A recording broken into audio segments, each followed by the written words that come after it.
একসাথে হাঁটছেন রাশিয়ার প্রেসিডেন্ট ভ্লাদিমির পুতিন, চীনের প্রেসিডেন্ট শি জিনপিং এবং উত্তর কোরিয়ার নেতা কিম জং উন।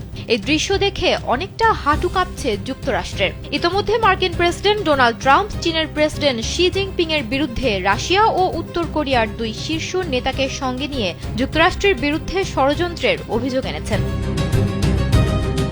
বুধবার চীন নিজেদের সামরিক শক্তি দেখাতে বেইজিংয়ে তাদের ইতিহাসের সবচেয়ে বড় কুচকাওয়াজ আয়োজন করেছে। বিশাল এই আয়োজনে ইরান, ভারত, তুরস্ক সহ বিশ্বের অনেক দেশের শীর্ষ নেতা উপস্থিত ছিলেন। তবে এই অনুষ্ঠানে যুক্তরাষ্ট্র কিংবা পশ্চিমা দেশগুলোর কোনো নেতাকে দেখা যায়নি। এতে চরম দুশ্চিন্তায় পড়েছে তারা।